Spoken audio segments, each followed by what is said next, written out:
Don Constantino foi algo así como a chave que abriu as portas á normalización e normativización do galego, porque sempre soupo que había que facer, como había que facelo, quería facelo e fixo, aínda a pesar dos atrancos que ás veces atopou. A maior parte do que se leva feito nestes anos sobre a lingua galega vive directo ou indirectamente do traballo que realizou Constantino García naqueles primeiros tempos. Hai un antes e un despois da entrada de Constantino na historia da Real Academia Galega. A estrutura da Real Academia Galega non era eficiente e por iso organizou dentro do seu seo o Seminario de Sociolingüística e o Seminario de Lexicografía. Un dos grandes méritos del, sin dúbida ninguna, e hai o que reconocer, foi idear un Instituto da Lingua Galega e buscar a xente para que traballase.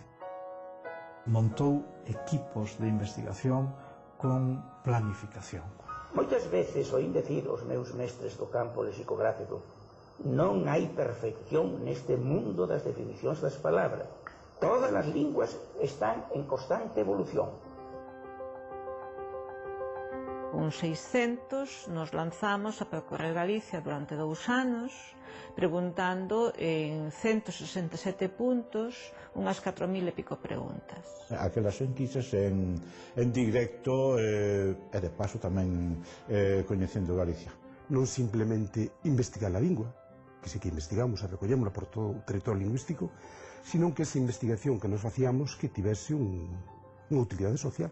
Produtos que hoxe funcionan socialmente na normalización do galego e na normativización do galego foron posibles grazas a que no ano 73 Constantino tivo a visión de aproveitar aquela mínima oportunidade que se ofrecía para lanzar un proxecto como o Atlas Lingüístico Galego. Eu teño moitos recordos das palabras así como carta branca, que significa que poda facer o que queira. Como podemos decir tamén un cheque, decimos un cheque en branco. Pois un cheque en branco é un cheque onde ti podes escribir o que queiras. Para min traballar co profesor Constantino García foi unha escola de aprendizaxe, pero non só de coñecemento, sino de aprendizaxe, de filosofía de vida. Abriu os vieiros e os camiños para que todos nós amaramos a nosa lingua e a quixeramos como debemos facer. Algún día, cando se faga a historia da lingüística galega, naturalmente vai corresponder a ele como menos o posto de fundador dos estudos filolóxicos do país.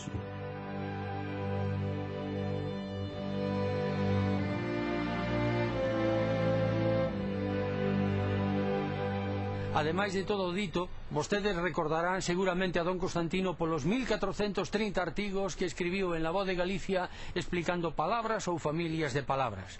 O tempo que pon a cada quen no seu sitio seguramente nos dará a medida deste home que quixo vivir con discreción e desaparecer aínda con moita máis discreción. Beizón don Constantino.